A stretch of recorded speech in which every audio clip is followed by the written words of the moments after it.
یہ اللہ کی رحمتوں کا موسم بہار ہے اور اہل ایمان کے لیے کرم نوازیوں، رحمات، برکات اور انوار کا لوٹ سیل میلہ ہے، جس میں گناہ گاروں کی بخشش و مغفرت کا ساماں ہوتا ہے اور اللہ ماہ صیام کی ہر شب کو گناہ گار جہنم کی آگ سے آزاد فرماتا ہے۔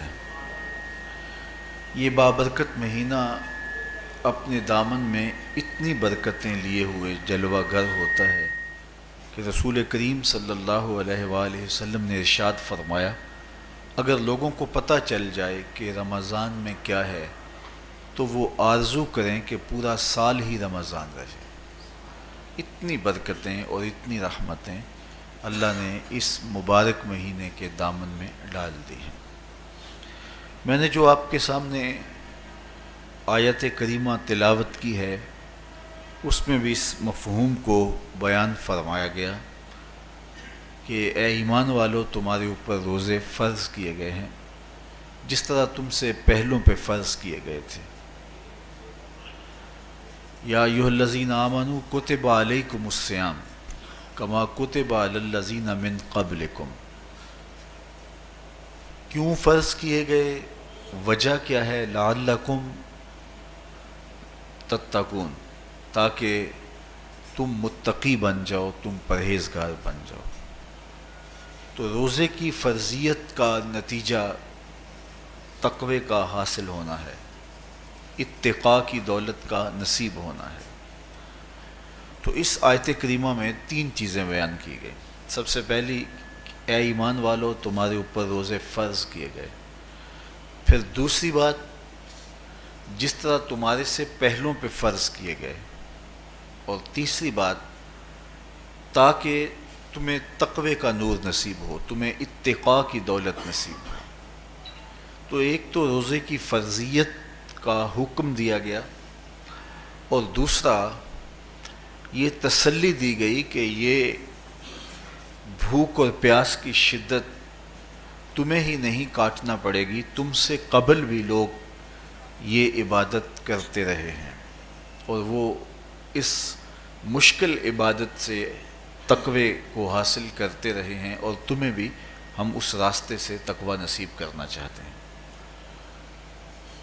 علامہ حقی علیہ رحمہ نے لکھا ہے کہ ملک تحمور الثالث، یہ حضرت آدم علیہ السلام کی اولاد سے تیسرا بادشاہ گزرا ہے، اس کے زمانے میں قحط پڑ گیا تھا، تو اس نے اپنی قوم کو یہ حکم دیا کہ ایک وقت کا کھانا آپ کھا لیں اور ایک وقت کا کھانا بچائیں اور وہ قحط زدہ علاقوں میں بھیجیں۔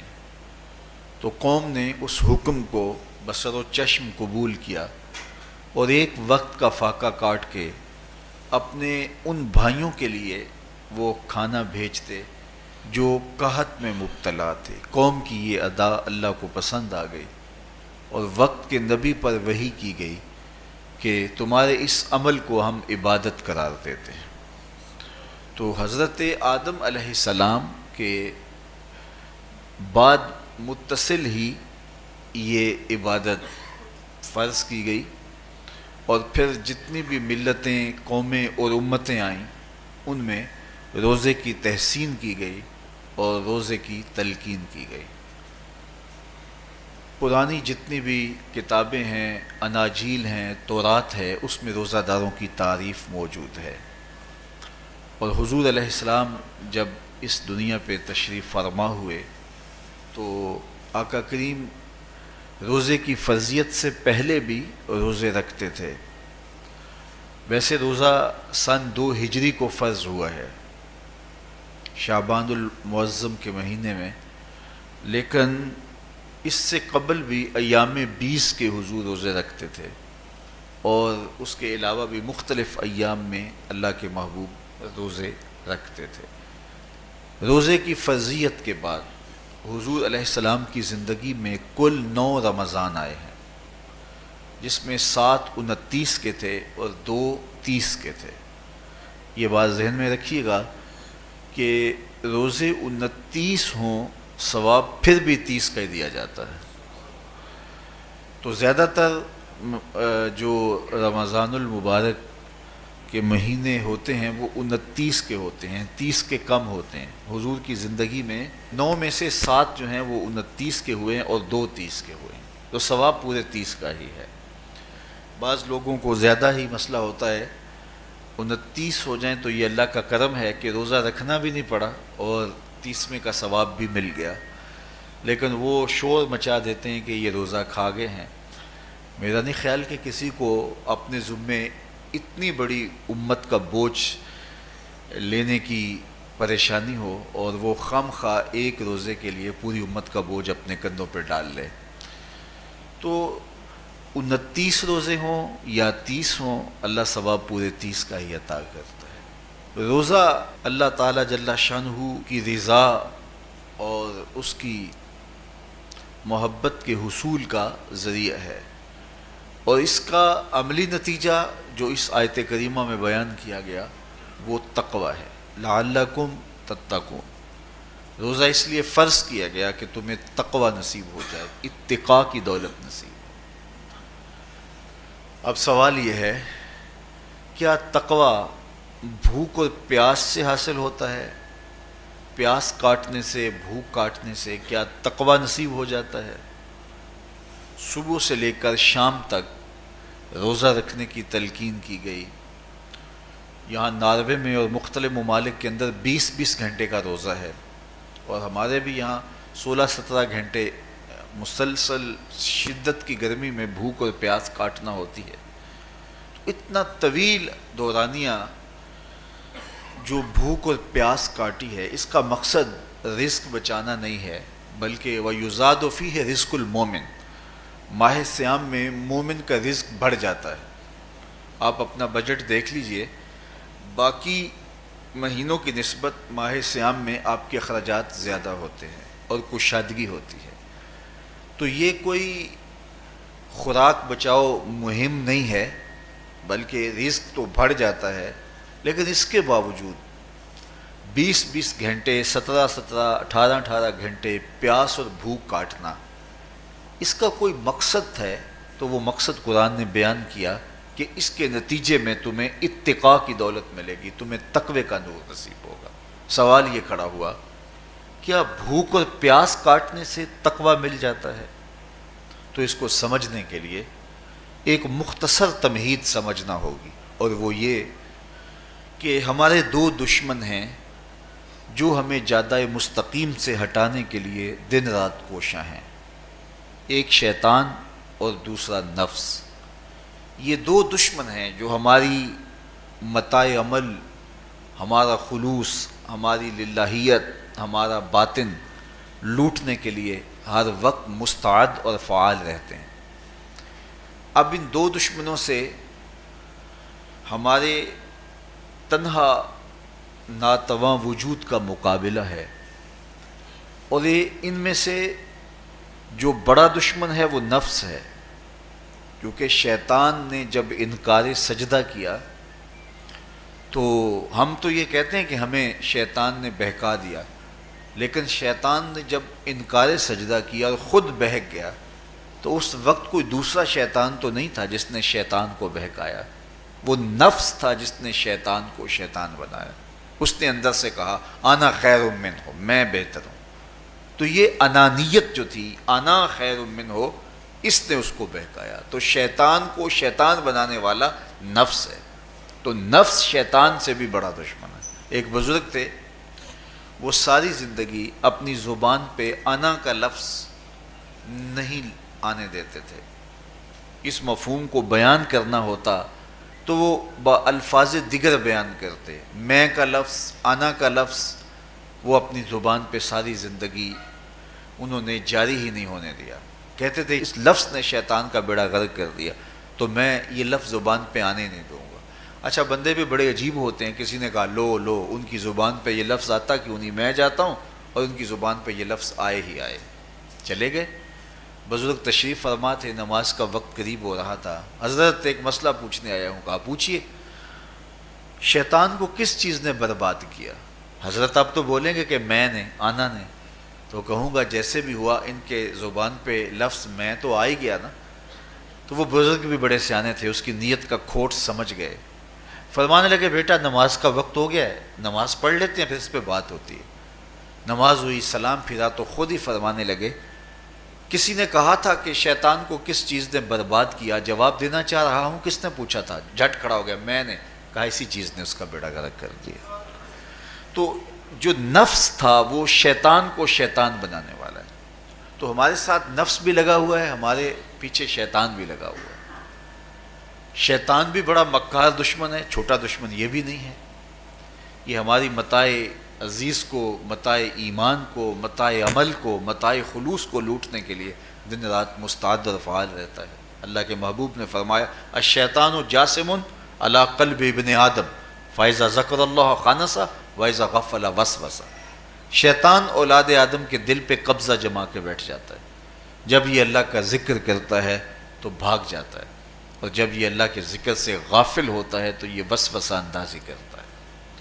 تو شیطان اولاد آدم کے دل پہ قبضہ جماتا ہے. اسے پتہ ہے کہ دل قابو میں آ گیا تو پورا بدن قابو میں آ گیا، چونکہ میرے اعضائے بدنیاں میرے دل کے تابع ہیں. موسم اچھا ہے، رت سہانی ہے، صحن چمن میں پھول کھلے ہیں، لیکن میرا دل نہیں چاہ رہا تو ٹانگیں جنبش ہی نہیں کریں گی. مرغن غذائیں سامنے پڑی ہیں اور آپ کا تقاضا ہے کہ جناب لے لیجئے، لیکن میرا جی نہیں چاہے گا تو ہاتھ جنبش نہیں کریں گے. آسمان ستاروں اور کہکشاؤں سے بھرا ہوا ہے، جی نہیں چاہے گا تو نظر نہیں اٹھے گی. آپ سماعتیں بچھائے بیٹھے تھے، جی نہیں چاہے گا زبان نہیں بولے گی. تو پورے آزاد دل کے تابع ہیں، اور اگر دل شیطان کے تابع ہو گیا، اس کے ہتھے چڑھ گیا، تو پھر اعضاء وہی کریں گے جو شیطان چاہے گا. اور اگر یہ دل مالک کی محبت سے سرشار ہوگا تو پھر دل جو چاہے گا وہی اعضاء کریں گے. تو دل اللہ کی نافرمانی کی چاہت ہی پیدا نہیں ہونے دے گا، تو اعضائے بدنیاں کا رخ بھی اللہ کی رضا کے حصول کے لیے ہوگا. تو شیطان بھی قبضہ دل پہ جماتا ہے اور دل کو قابو میں کر کے حضرت انسان کا بیڑا غرق کرتا ہے. اللہ تعالیٰ کا کرم یہ ہوا اذا جاء رمضان سلسلۃ الشیاطین. اللہ کے محبوب علیہ السلام ارشاد فرماتے ہیں جب ماہ صیام آتا ہے تو شیاطین جکڑ دیے جاتے ہیں، جنت کے دروازے کھول دیے جاتے ہیں، جہنم کے دروازے بند کر دیے جاتے ہیں. اب ہمارے دو دشمن تھے، ایک نفس اور دوسرا شیطان. دونوں کے مقابلے میں ناتواں اور کمزور جان کو مقابلے میں آنا پڑتا تھا. لیکن جب ماہ صیام آیا، یہ ماہ انور آیا، تو ہمارے دو دشمنوں میں سے ایک دشمن باندھ دیا گیا. اب ہمارا مقابلہ صرف ایک دشمن سے رہ گیا. دیکھیے ماہ رمضان آتا ہے تو مسجدوں کے در کشادہ ہو جاتے ہیں، لوگوں کا رجحان دین کی طرف ہوتا ہے. جو 5 نمازیں بھی نہیں پڑھتے ہوتے ان کو تراویح میں بھی کھڑا ہوتا دیکھتے ہیں. اہتمام ہوتا ہے، نیکی کا، صدقہ و خیرات کا ماحول پیدا ہوتا ہے. ایسا کیوں ہے کہ شیطان بند گیا؟ لیکن اس کے باوجود نظر بھٹک رہی ہے، خیالوں میں آوارگی ہے، اور رشوت کا بازار گرم ہے. کیوں کہ ابھی نفس موجود ہے. تو نیکی کا جو ماحول پیدا ہوا یہ شیطان کے بند جانے کی وجہ سے، اور برائی کا ماحول اب بھی موجود ہے یہ نفس کے موجود ہونے کی وجہ سے. تو ہمارے دو دشمن ہیں جو ہمیں جادہ مستقیم سے ہٹاتے ہیں، ایک شیطان اور دوسرا نفس. اب جب ماہ صیام آیا تو شیطان باندھ دیا گیا. اب ہمارا مقابلہ صرف نفس سے ہے، اور یہ نفس شیطان سے بھی بڑا دشمن ہے. شیطان کو شیطان بنانے والا نفس ہے، اور وہ ہمارے ساتھ جڑا ہوا ہے. ماہ صیام میں شیطان تو بند گیا لیکن نفس نہیں بندھا. اب ہمیں اپنے نفس کو کمزور کر کے اور اپنی فتح حاصل کرنی ہے اور تقوی کی منزل کو پانا ہے. اب شیطان تو اللہ نے باندھ دیا، اب نفس کو کیسے باندھے؟ تو آئیے نفس کی بندش کیسے ہوگی یہ کسی ایکسپرٹ سے پوچھیں گے کہ یہ کیسے اس کو باندھیں گے، اس کو کیسے قابو میں کریں گے. تو کسی ایسے شخص سے پوچھیں جو اس شعبے کا ماہر ہو. تو علامہ اقبال کے مرشد ملا جلال الدین رومی علیہ رحمہ کہتے ہیں آؤ تمہیں میں ایک معالج کا پتہ دیتا ہوں جو تمہیں اس بیماری کا علاج بتائے گا. اور اس کی بندش کے طریقے بتائے گا۔ شیخ رومی علیہ رحمہ فرماتے ہیں ہفت شہر عشق را اتار گشت ما ہنوز اندر خم یک کوچام۔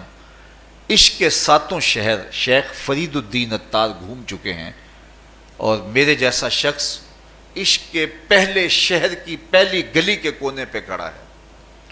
اب اندازہ کیے کہ جن کا پتہ حضرت ملا جلال الدین رومی دے رہے ہیں وہ کس بلند مرتبے پہ فائز المرام ہے۔ فرمایا کہ وہ عشق کے 7 شہر گھوم چکے ہیں اور میں پہلے شہر کی پہلی گلی کی نکر پہ کھڑا ہوں۔ اب شیخ فرید الدین علیہ رحمہ سے پوچھئے کہ شیطان تو بند گیا، اب نفس کا وبال ہمارے اوپر پڑ رہا ہے اور ہم اس کے باوجود ماہ صیام کے اندر گناہوں میں منہمک ہیں، تو ہمیں بتایا جائے کہ اس نفس کا علاج کیسے کیا جائے، ہمیں آپ کا پتہ بتایا گیا ہے۔ تو شیخ فرید الدین اتار بولے نفس نتواں کشت الا باسے چیز بات گوئم یاد گیرش اے عزیز۔ نفس نہیں مرتا، لیکن اگر 3 اسلحے تیرے پاس ہوں تو یہ ٹھہر بھی نہیں سکتا۔ وہ 3 اسلحے کون سے ہیں؟ خنجر خاموشی و شمشیر جو، نیزائے تنہائی و ترک ہجو۔ خاموشی کا خنجر، بھوک کی تلوار اور تنہائی کا نیزہ، یہ 3 اسلحے ایسے ہیں اگر تو یہ لے کر کے نفس پہ ٹوٹ پڑے تو پھر نفس کا مقابلہ تیرے لیے آسان ہوگا۔ خنجر خاموشی، خاموشی کا خنجر، اللہ کے محبوب علیہ السلام نے فرمایا من صامت نجا، جو خاموش ہو گیا وہ نجات پا گیا، کیونکہ انسان کی زندگی کی زیادہ آفتیں اس کی زبان کی وجہ سے ہیں۔ آپ اپنے گناہوں کا اور میں اپنے گناہوں کا اگر احتساب کروں تو ہمیں سب سے زیادہ گناہ زبان کے ملیں گے۔ آنکھیں بھی گناہ کرتی ہیں، ہاتھ بھی گناہ کرتے ہیں، پاؤں بھی گناہ کرتے ہیں، لیکن سب سے زیادہ گناہ زبان کرتی ہے۔ جھوٹ بھی بولتی ہے، غیبت بھی کرتی ہے، شکوہ بھی کرتی ہے، گالی سب و شتم اور کیا کچھ زبان کے گناہ ہیں۔ اسی لیے اللہ کے محبوب نے فرمایا جو تمہارے 2 جبڑوں کے درمیان ہے یعنی زبان اور 2 ٹانگوں کے درمیان ہے تمہاری پارسائی کی جگہ، تم ان 2 چیزوں کی مجھے ضمانت دے دو، میں محمد تمہیں جنت کی ضمانت دے دیتا ہوں۔ تو انسان کے سب سے زیادہ گناہ زبان کے ہیں اور اس کی پارسائی کی جگہ کے۔ تو اس لیے میرے حضور نے فرمایا من صامت نجا، جو خاموش ہو گیا وہ نجات پا گیا۔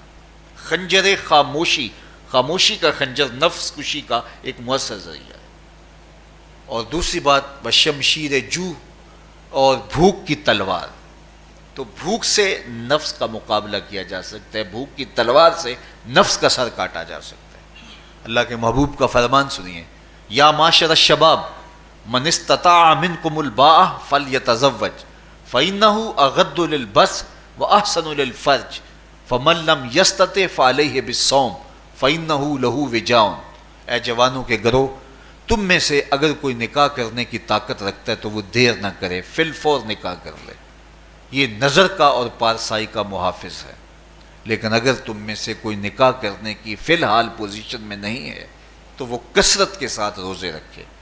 روزے قاطع شہوات ہیں، تو بھوک سے نفس کو جو ہے وہ روکا جا سکتا ہے، اس کو لگام ڈالی جا سکتی ہے۔ تیسری بات نیزہ تنہائی، تنہائی کا نیزہ، تو فرمایا گیا کہ العافیت فی العزلہ، کہ تنہائی کے اندر ہی عافیت ہے۔ جب مجلسوں میں غیبت کی بدبو پھیلتی ہو اور چغلی کا ماحول معاشرے کا جزو لا ینفک بن جائے اور مجالس کے اندر نظروں کی پاکیزگی کا قائم رہنا مشکل ہو جائے اور انسان کی زندگی کے اندر گناہوں کا بہت بڑا سبب مجلسی زندگی ہو تو پھر اس سے تنہائی بہتر ہے۔ حضرت شاہ نقشبند بخاری فرماتے ہیں کہ فقیر کے لیے سب سے اچھی جگہ اللہ کا گھر مسجد ہے، یا کسی کامل صالح شخص کی صحبت ہے، اور یا پھر تنہائی ہے۔ چوتھی جگہ ہلاکت کے علاوہ اور کچھ نہیں ہے۔ ہمیں اپنے کاروبار میں، اپنے معاملات میں، اپنی ملازمتوں میں جانے کی تلقین کی گئی تو وہاں یہ تلقین کی گئی کہ دیر سے جاؤ جلدی واپس آ جاؤ، اور مسجد میں جاتے ہوئے تلقین کی گئی کہ جلدی جاؤ اور دیر سے واپس آؤ۔ لیکن ہم مسجد کے دروازوں پہ جب دور موجود میں رش دیکھتے ہیں کہ لوگ بہت جلدی نکلنا چاہتے ہیں، حتیٰ کہ کندھوں سے کندھے ٹکرا رہے ہوتے ہیں کہ جلدی سے باہر نکل جائیں، حالانکہ وہ عافیت کی جگہ ہے، 2 منٹ زیادہ بھی ہو جائیں تو کوئی حرج نہیں ہے۔ اور ایسے لوگوں کو بھی نکلنے میں جلدی کرتے ہوئے دیکھا ہے کہ لگتا تو یہ تھا کہ شاید انہوں نے کسی ضروری کام پہ جانا ہے، لیکن باہر نکل کے بازار میں پھٹے پہ بیٹھے تھے اور مسجد سے نکلنے کی جلدی بہت تھی۔ تو مسجد میں جلدی جاؤ اور دیر سے واپس آؤ، اور بازار میں دیر سے جاؤ اور جلدی واپس آؤ، لیکن ہمارے رویے اس کے برعکس ہو گئے۔ تو تنہائی میں عافیت ہے، خاموشی میں عافیت ہے، اور بھوک میں عافیت ہے، اور یہ ساری چیزیں روزے میں میسر ہیں۔ فرمایا تم سے اگر کوئی شخص الجھے، بحث کرے، لڑائی کرنا چاہے تو تم اسے کہو انی صائم، میں نے روزہ رکھا ہوا ہے۔ اسی طرح جو ہے وہ روزے سے آپ کو یکسوئی ملے گی، قرآن مجید کی تلاوت کا ماحول ہوگا، اور تم بھوک کاٹو گے، اور یہ تینوں چیزیں تمہارے نفس کو کمزور کرنے والی ہیں۔ شیطان بند گیا، نفس کمزور ہو گیا، اور جب نفس کمزور ہو گیا، کمزور ہوتا ہے، یہ نفس مرتا نہیں ہے۔ یہ تو کوئی ہے باج فقیراں کسے نہیں ماریا، باہو ظالم چور اندر دا، یہ اندر والا چور جو ہے وہ اتنی آسانی سے قابو آتا ہی نہیں ہے، یہ پھر سر اٹھا لیتا ہے۔ اس کو جتنا کچلو، یہ کچھ عرصے کے بعد تھوڑی سی خوراک ملتی ہے تو پھر سر اٹھا لیتا ہے۔ حضرت بایزید بستامی کہتے ہیں میں نے اپنے نفس کو ایک دن کہا کہ میں تجھے خوراک بھی نہیں دیتا اور تو پھر بھی موٹا تازہ ہے، تو میرے نفس نے مجھے کہا کہ اے بایزید جب تم بازار سے گزرتے ہو تو لوگ انگلیاں اٹھا اٹھا کہتے ہیں یہ بایزید جا رہا ہے، یہ بایزید جا رہا ہے، تو مجھے میری غذا اور خوراک اس سے مل جاتی ہے۔ تو یہ خوراک ہوتی ہے نفس کی۔ تو نفس بہت ظالم ہے، اور ساری زندگی اس سے لڑتے ہوئے گزرتی ہے۔ وہ کسی نے کہا تھا نا تمام عمر طوفان سے کھیلتے گزری، نیا کے ڈوبنے کا ڈر بھی رہا۔ تو یہ ساری زندگی اس طرح ٹکراتے ہوئے سے گزرتی ہے، لیکن جب کمزور ہو جائے تو پھر یہ شیطان کو جو ہے وہ موقع نہیں دیتا ہے۔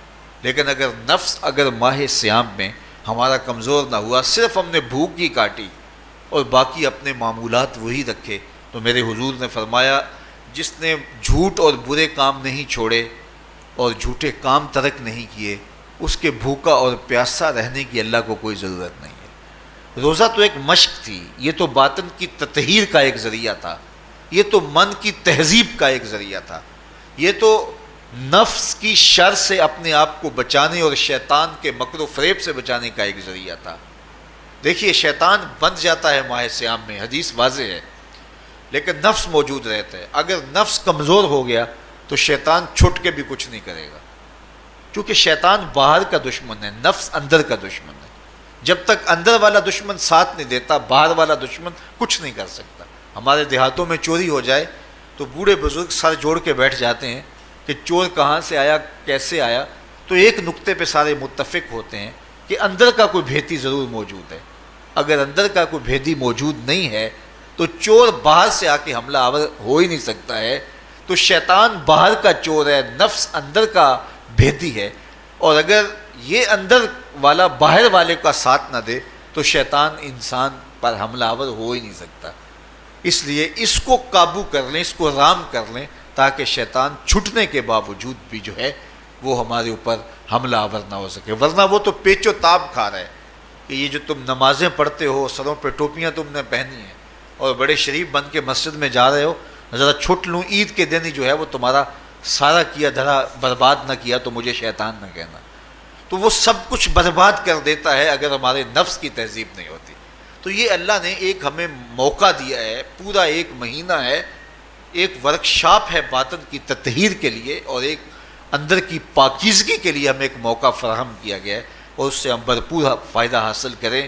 قرآن مجید کی کثرت کے ساتھ تلاوت، صلاۃ التراویح میں شمولیت اور خاموشی کا اختیار کرنا، اور جو ہے وہ اللہ کے ذکر فکر کی طرف متوجہ رہنا اور بھوک کاٹنا، اس کا عملی نتیجہ یہ ہوگا کہ اتقاء کی دولت نصیب ہوگی۔ دیکھیے ماہ صیام میں ہمیں ان کاموں سے بھی روک دیا گیا جو کہ کام جائز تھے، کھانا پینا اور جو ہے وہ اپنی منکوحہ سے جنسی تعلق، یہ تو وہ امور تھے کہ جو جائز تھے، مشروع تھے، لیکن اوقات روزہ میں ان جائز کاموں سے بھی ہمیں روک دیا گیا۔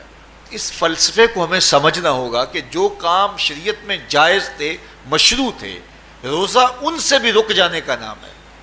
اور جو چیزیں شریعت میں جائز ہی نہیں ہیں، جھوٹ بولنا ہے، غیبت کرنا ہے، بد نگاہی ہے اور دیگر برے اعمال ہیں، تو یہ چیزیں تو روزہ نہ بھی ہو پھر بھی ناجائز ہیں۔ تو جو چیزیں جائز تھی روزے میں ان سے بھی منع کر دیا گیا، اور جو چیزیں ناجائز ہیں تو اگر کوئی شخص ان چیزوں سے نہیں رکتا تو پھر اس نے روزہ کیا رکھا؟ ایک بندہ بھوک کاٹتا ہے لیکن جھوٹ بولتا ہے، ایک بندہ پیاس کاٹتا ہے لیکن غیبت کرتا ہے، ایک بندہ صبح سے شام تک نہ کچھ کھاتا ہے نہ کچھ پیتا ہے لیکن رشوت لیتا ہے۔ پھر مجھے بتائیے اس نے روزہ کیا رکھا؟ روزہ تو ایک مشق تھی کہ جو چیزیں جائز تھی ان سے بھی منع کر دیا گیا، ان سے بھی روک دیا گیا، اور جو ناجائز تھی وہ تو پہلے ہی ناجائز تھی، روزے کے بغیر بھی ناجائز تھی۔ تو اس لیے روزہ ایک مشق ہے۔ ہمارے سامنے مرغن غذا موجود ہے، ہمارے پاس سامنے ٹھنڈا مشروب موجود ہے، اور ہمیں مشق کرنے کی تلقین کی گئی کہ تمہیں بھوک ہے، شدت کی پیاس ہے، لیکن صبر کر کے دکھاؤ تم نہیں لوگے، یہ تمہاری مشق ہے۔ تو پھر جو حرام ہوگا، اللہ کی طرف سے ممنوع ہوگا، تو اس کو تم کس طرح لوگے جب تمہاری یہ مشق ہو چکی؟ لیکن ہم اس مشق کے اندر ہی جب ان سے نہیں رکیں گے تو پھر ہمارا روزہ ہی نہیں ہوگا، پھر بھوک اور پیاس کاٹنے کے علاوہ کچھ نہیں ہوگا۔ بہت سارے روزہ دار ایسے ہیں جن کا روزہ سوائے بھوک اور پیاس کاٹنے کے کچھ نہیں ہے۔ اس لیے جن چیزوں سے اللہ نے منع کیا ہے ان سے تو رکنا ہی رکنا ہے۔ جو چیزیں مشروع ہیں ان سے وقتی طور پہ روکا گیا تو ان سے بھی روک کر کے روزے کی تکمیل کی جائے۔ اچھا، روزے میں ایک اور چیز ہے کہ ہمارے صوفیاء مراقبہ کر کے ایک دولت پاتے ہیں، اور وہ کیا کہ اللہ دیکھ رہا ہے۔ وہ مراقبے میں بیٹھ جاتے ہیں اور اس تصور میں ڈوب جاتے ہیں کہ میرا اللہ مجھے دیکھ رہا ہے، اور یہ یقین اپنے اندر اتارتے رہتے ہیں۔ اس کا نتیجہ یہ ہوتا ہے کہ پھر گناہ کرنا مشکل ہو جاتا ہے۔ یہ تصور جب بندے کے ساتھ جڑ جاتا ہے کہ میرا اللہ مجھے دیکھ رہا ہے۔ ماہ سیام میں یہ دولت اللہ بانٹ دیتا ہے۔ جو مراقبے سے صوفیاء حاصل کرتے ہیں، اللہ تعالیٰ اس دولت کو اہل ایمان پہ چھڑک دیتا ہے۔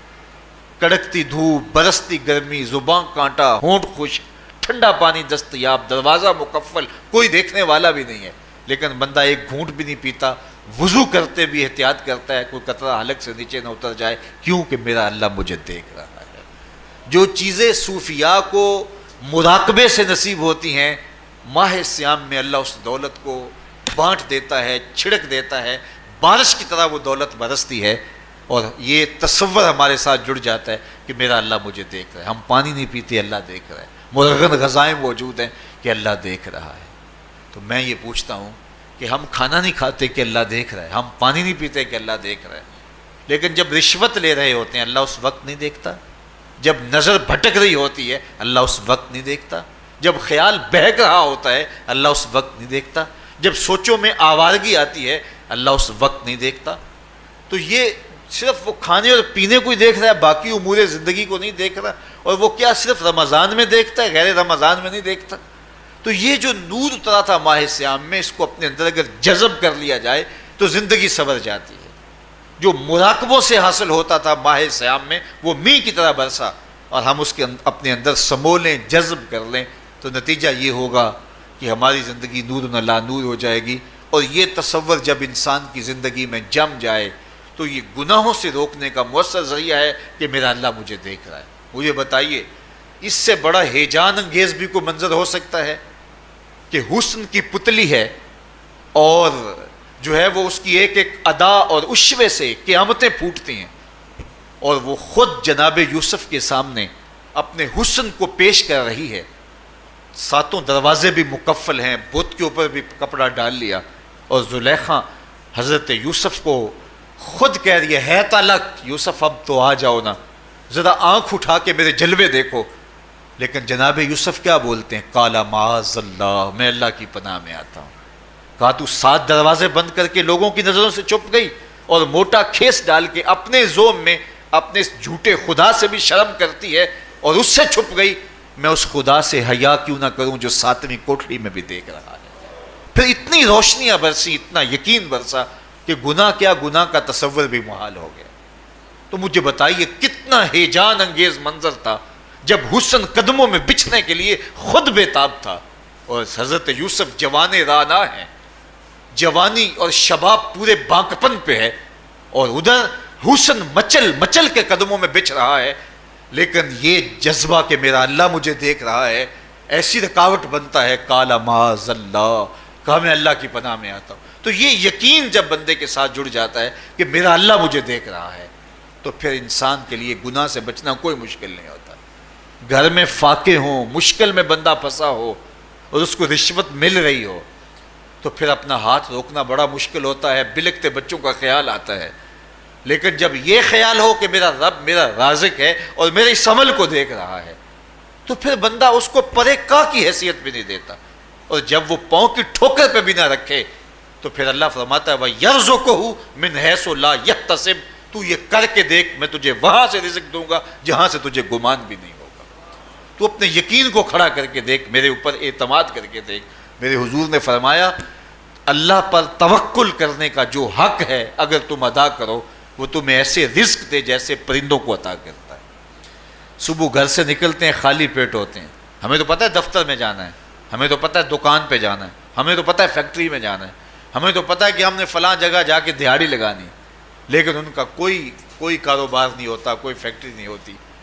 جدھر جی آیا صبح جو ہے وہ اڑان بھر دی، بن توکل پنچھی اڑ دے، خرچ نہ پلے زیرہ ہو، نہ کوئی راس ہے نہ کوئی کاروبار ہے، لیکن کبھی ایسا نہ ہوا کہ شام کو خالی پیٹ آئے ہوں۔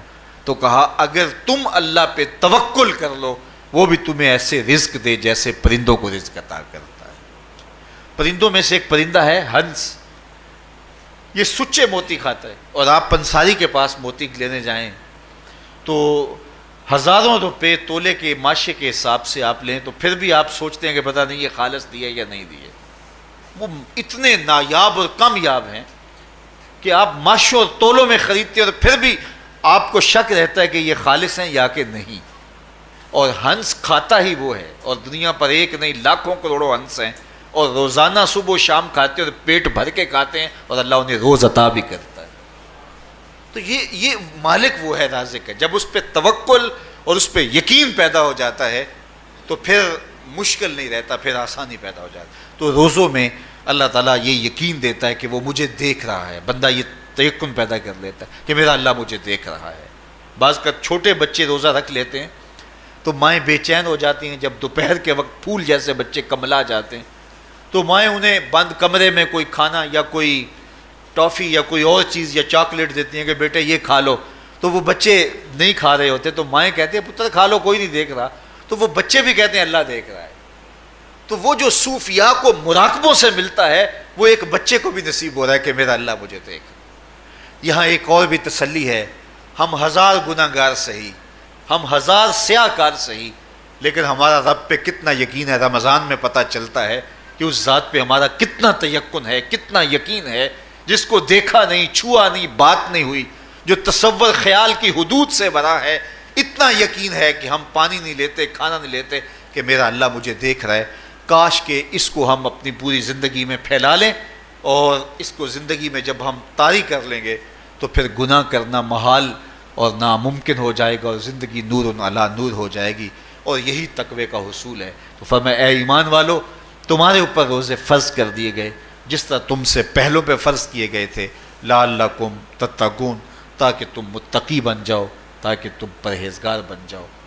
حضرت سلمان فارسی رضی اللہ تعالی عنہ سے مروی ہے کہ جب شعبان کی 29 تاریخ ہوتی تو اللہ کے محبوب ہمیں خطبہ ارشاد فرماتے، اس میں رمضان المبارک کے فضائل بیان کرتے اور کہتے تمہارے پاس ایک شہر عظیم عزت اور عظمت والا مہینہ آ رہا ہے، جس کا ہر دن باقی سال کے دنوں سے افضل ہے، جس کی ہر رات باقی سال کی راتوں سے افضل ہے، اور اس میں ایک رات ایسی ہے لیلۃ القدر جو 1000 مہینے سے بہتر۔ تو یہ اللہ تعالیٰ کی رحمتوں کا روپ ہے، رحمتوں کے دروازے کھول دیے جاتے ہیں، اور روزہ دار کا روزہ بالخصوص عصر کے وقت، شام کے وقت، پچھلے پہر، روزہ دار کے خالی معدے سے جو ایک بو اٹھتی ہے، مہک اٹھتی ہے، اللہ کو کستوری سے بھی زیادہ محبوب ہوتی ہے۔ اللہ اکبر۔ اور فرمایا للصائم فرحتان، فرحۃ عند فطرہ و فرحۃ عند لقاء رب. روزہ دار کے لیے دو خوشیاں ہیں. ایک خوشی اسے تب ملتی ہے جب وہ روزہ کھولتا ہے سارے دن کی بھوک اور پیاس کاٹ کے، جب شام کو ٹھنڈا اور میٹھا مشروب اسے ملتا ہے اور وہ مشروب اپنے جو ہے وہ منہ میں ڈالتا ہے، وہ معدے کی طرف اترتا ہے، تو اس کی زبان بولے نہ بولے اس کا ایک ایک انگ اللہ کی تسبیح بول رہا ہوتا ہے اور اللہ کا شکر ادا کر رہا ہوتا ہے. اس وقت اسے ایک عجیب فرحت ہوتی ہے کہ اتنا طویل لمبا روزہ تھا، شکر ہے کہ میرا روزہ تکمیل کو پہنچا. ایک روحانی مسرت، پھر روزہ کھلنے کے وقت اس کو بدنی مسرت. تو ایک فرمایا اس کو فرحت تب ملتی ہے جب وہ روزہ کھولتا ہے. وَفَرْحَةٌ عِنْدَ لِقَاءِ رَبِّ، اور دوسری فرحت اسے تب ملے گی جب روزے کے صلے میں اللہ اپنے رخ سے پردہ ہٹا دے گا اور اللہ اپنا دیدار عطا فرمائے گا. تو یہ روزے دار کے لیے خوشیاں ہیں. تو خوش نصیب ہیں وہ لوگ جو ماہ صیام کے روزے پورے خشوع و خضوع کے ساتھ رکھتے ہیں اور اس کی برکتوں سے مالا مال ہوتے ہیں. ورنہ بعض لوگ میں نے ایسے بھی دیکھے ہیں وہ چھوٹی چھوٹی بیماریوں کا بہانہ بنا کے روزہ ترک کر دیتے ہیں اور انہیں حوصلہ ہی نہیں پڑتا روزہ رکھنے کا. چونکہ الصوم نصف الصبر، روزہ آدھا صبر ہے. میں سمجھتا ہوں، میں شوگر کا مریض ہوں اور 4 سے 5 گھنٹے اگر مجھے کچھ کھانے کو نہ ملے تو میری طبیعت میں ایسا اضطراب اور بے چینی پیدا ہو جاتی ہے کہ میں گھر والوں سے الجھنے کی کیفیت میں بھی آ جاتا ہوں. لیکن ماہ صیام میں 20 گھنٹے بھی کاٹ لیتا ہوں، لیکن میری طبیعت پہ کوئی بوجھ اس لیے نہیں ہوتا کہ میں اللہ کی رضا کو اپنے ذہن کے ایک ایک گوشے میں رکھے ہوئے ہوتا ہوں. تو یہ آدھا صبر ہے، یہ صبر سکھاتا ہے.